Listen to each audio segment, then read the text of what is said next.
aming konting tanim ng mga sitaw mga bay.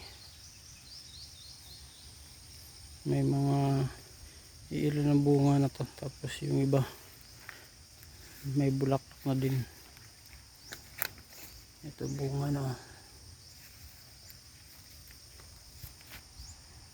mga isang linggo may makukuha na kami dito.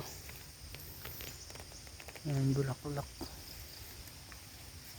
Ito medyo malaki na, ibis lang lumaki yan. Ayan.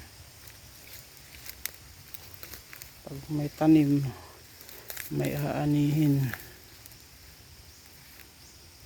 Ayan.